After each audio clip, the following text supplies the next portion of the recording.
Germination of seed. For the germination of seeds, they must arrive at a suitable location and be there at a time favorable for germinations and growth.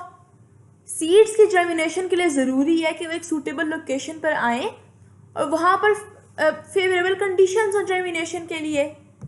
Seed germination is a process by which a seed embryo develops into seedling.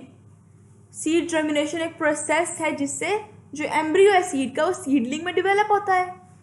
During germination, embryo soaks up water which causes it to swell. Germination के दरमियान में क्या होता है कि embryo में water sock up होता है और इससे उसकी स्वेलिंग हो जाती है. Splitting the seed coat split हो जाता है. Root is the first structure that emerges from the radicle present in seed. Root वो पहला स्ट्रक्चर है जो रेडिकल से इमर्ज होता है जो कि सीड में प्रेजेंट है. It grows rapidly and absorbs water and nutrients from soil. ये रैपिडली इसकी ग्रोथ होती है और वाटर और न्यूट्रिएंट सॉइल से एब्जॉर्ब करता है. In the next phase plumule develop करता है टाइनी शूट में which elongates and comes out of soil, जो कि इलोंगेट करता है और सॉइल से बाहर निकलता है. On the basis of elongation of hypocotyl and epicotyl, epicotyl और हाइपोकोटाइल की इलोंगेशन की बेसिस पर दो टाइप्स हैं जर्मिनेशन की, epigeal germination and hypogeal germination. In apical germination, hypocotyle elongates and forms a hook. Hypocotyle elongate करता है और एक हुक बना देता है. Pulling the cotyledons above ground. Cotyledons को ground से above pull करता है. Beans, cotton, papaya तमाम examples हैं. In hypogeal germination, epicotyle elongate करता है, हुक बनाता है, लेकिन वो underground रहता है. For example, pea, maize and coconut. Conditions for seed germination. Seed germination depend on both internal and external conditions.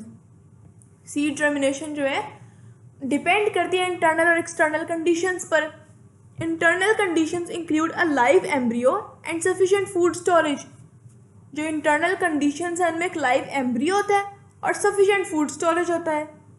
The most important external conditions include water, oxygen and favorable temperature.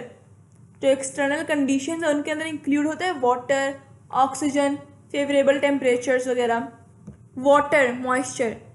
Seeds of most plants have low water content. ज़्यादातर plants जो seeds हैं उनमें water content low होता है. And germination can not occur until seed coat और other tissue have imbibed in water. और germination तब तक नहीं हो सकती जब तक सीड कोट और जो दूसरे टिश्यूज़ हैं वो वाटर के अंदर इम्बाइब ना हो. Absorbed water is used in digestion of stored food. जो वाटर एब्जॉर्ब होता है वो stored food की डाइजेशन में यूज़ होता है और वो हेल्प करता है कि इलोंगेशन कर सके हाइपोकोटाइल और एपिकोटाइल की.